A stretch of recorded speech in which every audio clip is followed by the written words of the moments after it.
Hello and welcome to the Hunt Studio. Today I have a bit of a show and tell for you, and it's revolving around this box here. This box was actually gifted to me by a family member, and inside of the box was a camera. It's this camera right here. It is a, I don't really know. The video's not really about the camera today, but I mean, it is this guy right here. It is a film camera. I have never used it. I don't actually know how it works. I don't have a clue. I don't have a clue. I really don't. I don't even know if it works. I'm gonna be honest.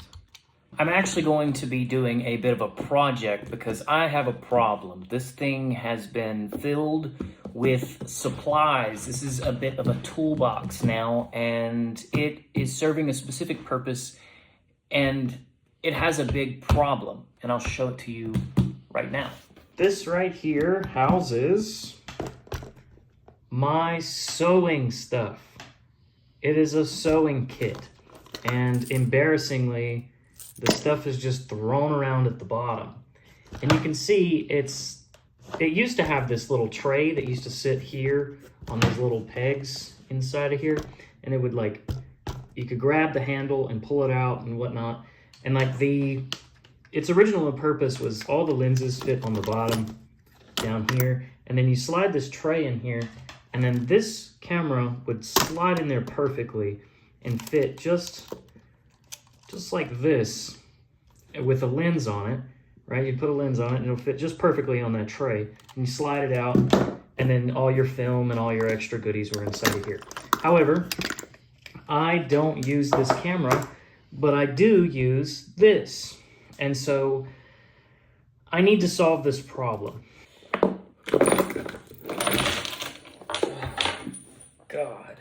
I want to show you my plan of action. My course of action is to make this I still want this box to be usable, and I want to take the original idea that the tray had, and I want to create a separate compartments for this thing. And I'm going to do it with 3D rendering, and I'm going to use Fusion 360 and print it out on a 3D printer. That's the plan. Okay, here's my idea. In this bottom compartment, I'm gonna build two containers, two cubbies, two trays that are gonna stack on top of one another. And in this bottom portion is gonna be all the tools. So like the little tomato and all of these tools are gonna go on the bottom. And then in the next, I'm gonna slide a tray. I'm gonna slide a tray that's gonna take up this space here and here. It's gonna be like half of this space right here. And it's gonna house all of my string, oh Christ, what is this called?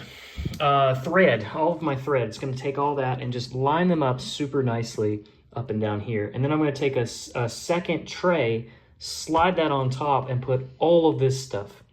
My needles of various sizes, my tape measures, this is some cord, some wax cord, different buttons, pins, chalk, things of that nature is going to go on the top, and then it's going to slide here, and that's going to be the kit. I went ahead and tested out two prints, two of these, just the base, just the bottom, just to see if I got my measurements right, just to see if I got this and this right, because it's going to go inside of here, and before I use up all the filament and spend all the time designing the thing, I want it to be accurate. I want it to be accurate. And of course I can go back. I think I can go back and scale it later. It's fine, it's fine. Everything's fine. But I want to make sure, find out which one of these fits. This, funny enough, I actually pulled the measurements. I don't have any calipers as of this moment, but I used the measurements to pull all the measurements here to there with this. Actually, I wrote them all down, and I used in this little thing that has in centimeters, and then I converted it into millimeters and designed it in Fusion 360. So one of them, the bigger one, is the exact measurements like from here to there, and then one of them is scaled down a full millimeter on each side. So this is half a millimeter, and together it makes a full millimeter. And I think the smaller one's going to be better. I think. Yeah. Ooh-wee. Look, that's the one that's full size, so it kind of gives you an idea of, number one, how well those tolerances are when you set a thing, you design something in Fusion, and you hit print on it, it makes it pretty accurate. And also the accuracy of these little tapes. This tape right here specifically was pretty decent, I suppose. But I think, let's try this one, because I don't want it to be so tight. Because once you add volume to it, it's not gonna come in and out very easily. So it'll get stuck in there, I'm scared. So let's try this bigger one, or the smaller one rather. And that just slides all the way down to the bottom. That just let it go and it just slid all the way down. So this is probably what we're gonna end up going with. Yeah, let's do that. After hours and hours of figuring out how to use CAD, or Fusion 360 rather, Fusion, I came up with these guys for the trays and the design. And I'm curious and excited to know how this is going to work. And my biggest concern is, are they gonna fit? I don't know, but we gotta find out. Good.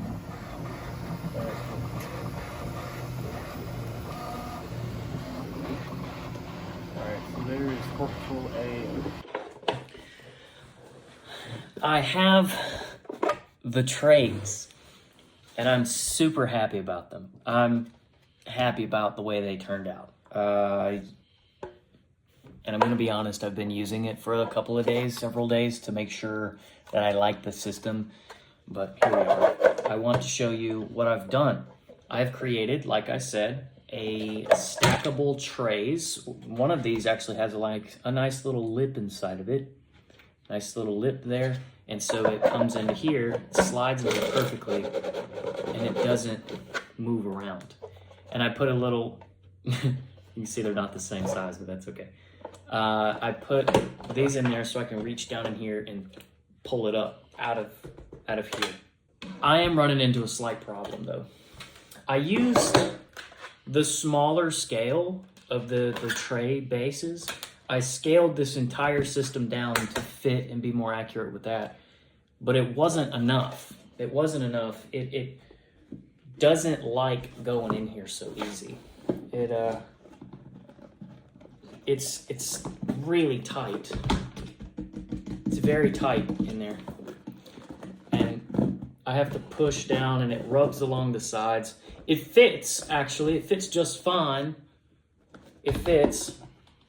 And the measurements are actually spot on. Like this right here. It goes in. Look at that. Look how tight that is. And it's actually, I guess it got dropped or bumped or something, but it's not as, it doesn't stand all the way to the top on this end. But look at that. That is impressive. That's impressive. And it's not going anywhere. But the problem is, this comes out just fine. The problem is this tray in the bottom here. It doesn't come out easily at all. Even after I scale it down, it's not a sustainable way to do this at all.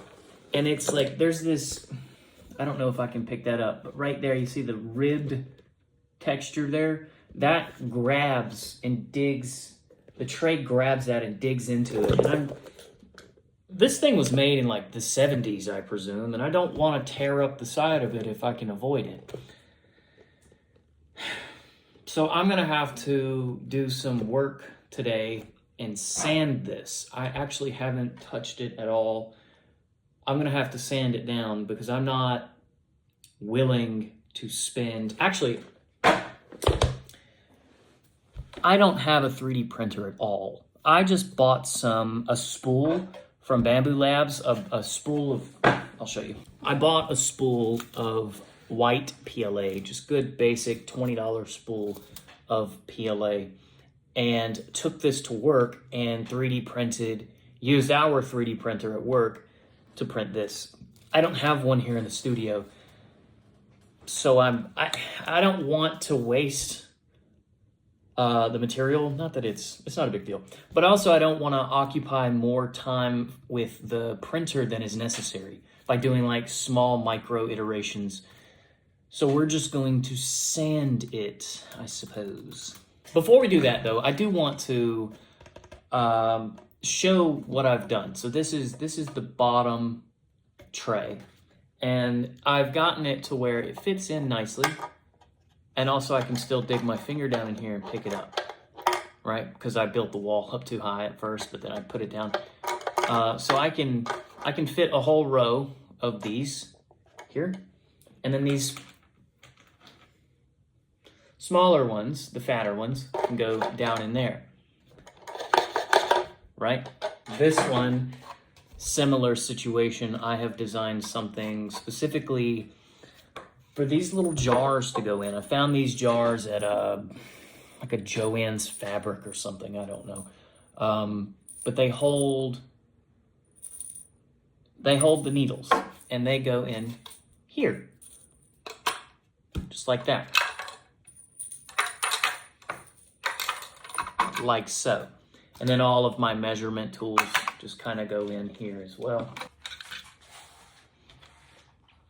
Can't forget the chalk. And my pins can go in this little cubby here. And I've got the larger compartments here for different size buttons, so I don't have to fat finger my way around the buttons. What I'm learning about 3D printing is that you can design something very specific for your use case. In this case, this goes on the bottom, fits nicely in here, and this entire system, my tools are at the bottom, and this tray will stick here, right? And you can actually just take the whole system and slide it in there. And it does stick up a little bit, but there's plenty of space here to, and it fits just fine. The only thing we need to do is sand this so it can go up and down a little smoother.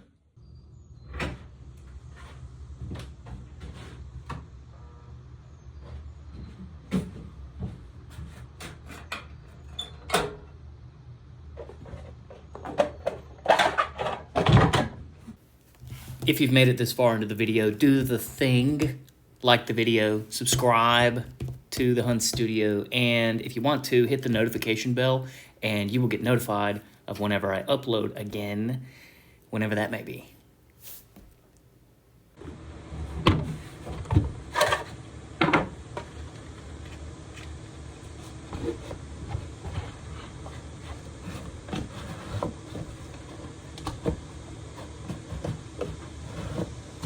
It seems like without printing it, without going through and printing it again, I'm just gonna have to be happy with this. So I think I'm just gonna be happy with it.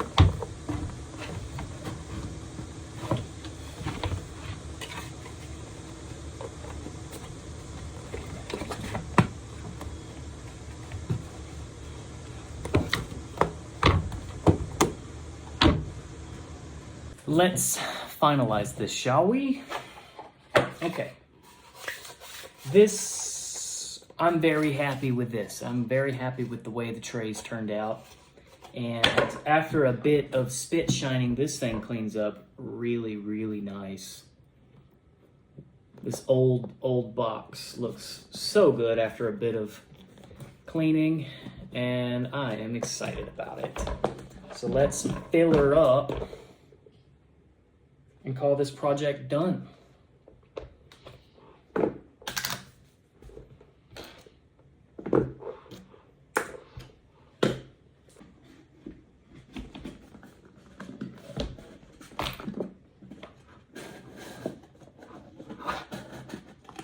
I'll live with this for now.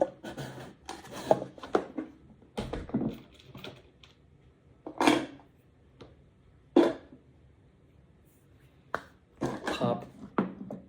I have plenty of room for growth, as you can see. I've taken Adam Savage's baby fat concept and I've applied it to my own situation here, where I have plenty of room to expand on my repertoire of thread.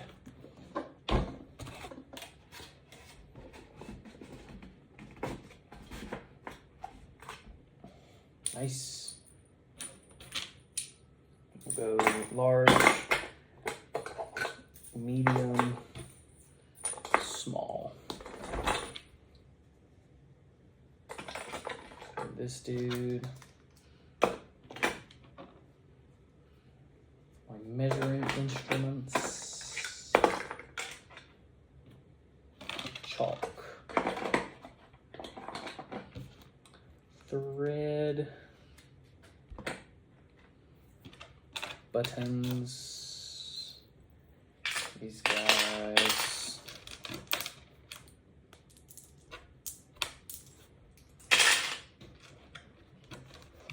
All my buttons.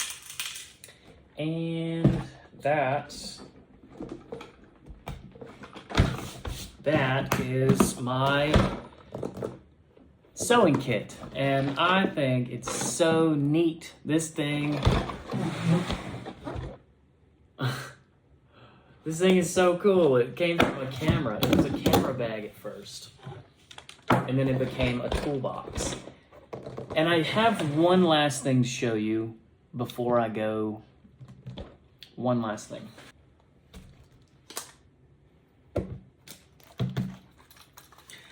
I have another camera. This one is a Canon. I have two of these guys, and I don't use either one of them. And I have all of these lenses that I don't even use outside of just up there for display. But here is the part that's exciting. I have a second one. I have a second one of these big fat ass camera bags from, like, I don't know, the 1960s, 70s. I don't know when these were made. I have no idea. But this thing is so much bigger than this one. Look at the size difference. Look at how much bigger it is.